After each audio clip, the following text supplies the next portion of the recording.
nuclear weapons. This is exactly what nuclear weapons do. You know what's happening in the Middle East. Arafat makes no bones about it. This is not peace. This is another way of waging war. Get some territory inside Israel to destroy them, affect the ultimate conclusion, Hitler's final solution, wipe them out. Daniel 8 verse 20 says of the Antichrist, through peace he will destroy many. And finally, he will lead the armies of the world against Israel, and Israel is not going to go down in flames without using their ultimate weapon. They have nuclear weapons, we all know that, and they're going to use them. A nuclear exchange will begin in the Middle East. This is exactly what Zechariah 14:12 is talking about. I don't think you can doubt it. When I had an inside briefing at NATO headquarters in Brussels, our ambassador to NATO and our Assistant Secretary of Defense for NATO admitted they believe a nuclear event in the Middle East is a certainty. It's just a matter of time.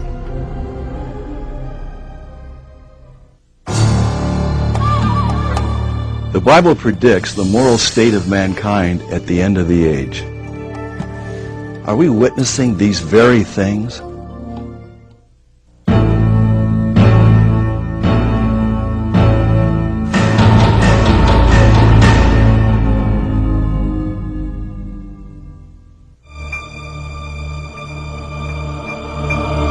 Jesus said in Matthew 24, verses 4 and 5, that in the last days many would come in his name, proclaiming that they were the Christ, and would deceive many. As I've traveled around the world in the past several years, I've actually encountered people who are following leaders who proclaim that they are the Christ. And this is not just happening in one or two countries, this is happening worldwide. For example, while I was speaking in Moscow, an individual jumped up, interrupted the meeting, and said that what I was telling them about the Bible wasn't true, that they were following the Messiah, the true Messiah, and what he was telling them was the truth, and that the people should follow that message rather than the Bible.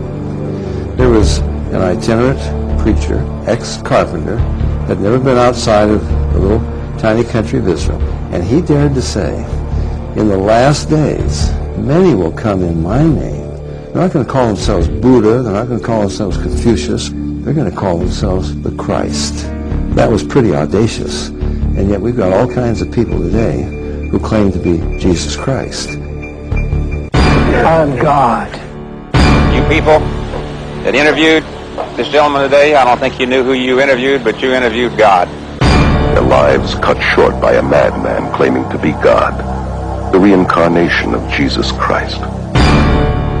Jesus Christ was a great master, like our master is today. The Word made flesh, as the Bible puts it. Jesus himself warned us that in the last days many would come claiming to be Christ and Messiah. The landscape today is literally crawling with individuals claiming to be Christ, and the Eastern gurus are right on the top of the list. We have seen so many people today who are making claims to being the Messiah. The latest being Farrakhan, who has just announced that he is the modern-day Messiah. And many are being deceived. Jesus said, for false messiahs and false prophets will rise. They'll show great signs and wonders and deceive, if possible, even the elect. There are so many today in the New Age movement who are claiming to be the messiahs or claiming to be channeling the wisdom of the messiahs for these days. There is the Shirley MacLaine declaring that she is God. It's an amazing thing to me, again, the lies that men will believe once they've rejected the truth. The words of Christ are being fulfilled before our eyes. These are the signs of the last days, according to Jesus.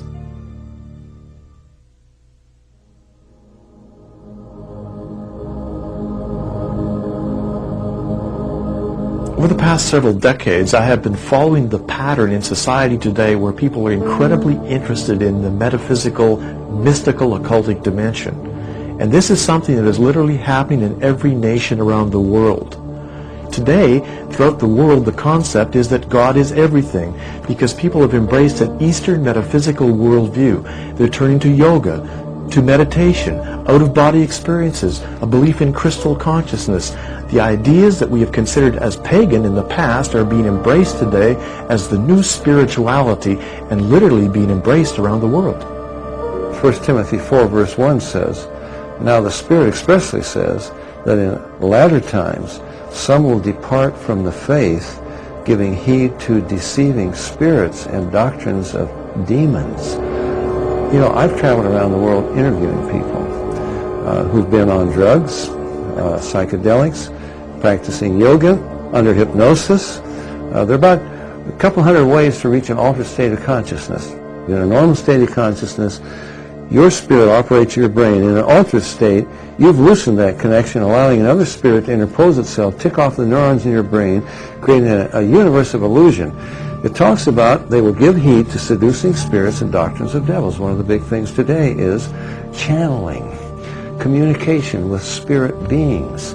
It's in the business world.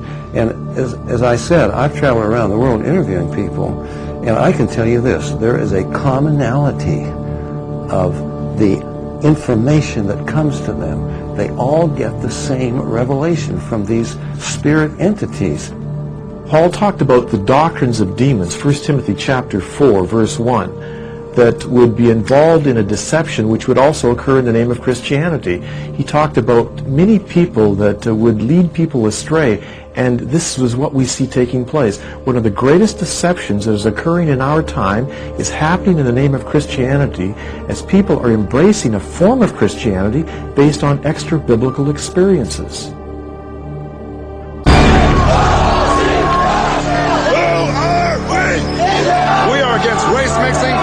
Jesus Christ. No, you're bringing a child into this environment. Do you think this is good for him? I know this is good for him. You know, the Bible says bring that child up in the way it should go. This is the way. There was something else completely controlling my body. All kinds of strange things are happening in the name of Christianity.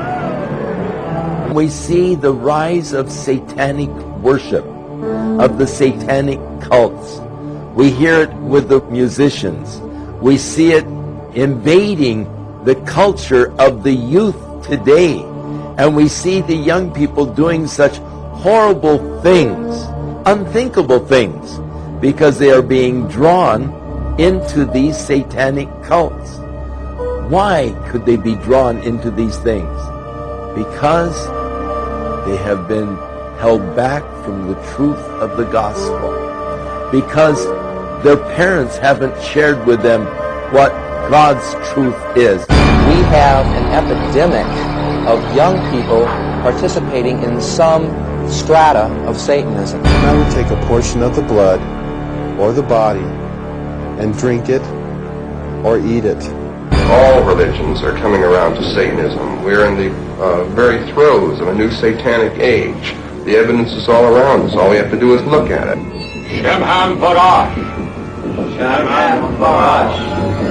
Hail Satan. There is this fascination for the occult because they do not have the truth of God in their heart. Never before have we seen such an explosion of fortune-telling, hypnotism, psychics, magicians, and Dungeons and Dragons, and these kinds of things that we see in our world today. And I've tried a few different things, witchcraft and Krishna and stuff like that. I'm free and open, but I believe, like Rob, that gods were just invented to help give you a reason why to live, because you don't know the answers why you're here. I think we are totally becoming more tolerant. Crime and things that people do in society is dropping the morals, and it's making us more tolerant. Less people are going to church. There's a decline in moral values, ethical values, again attributed to parental control. We as adults, we have a tendency to say one thing and we do another, but we expect for kids to do exactly what we tell them when we're showing them something totally different. Other words, do as I say and not as I do.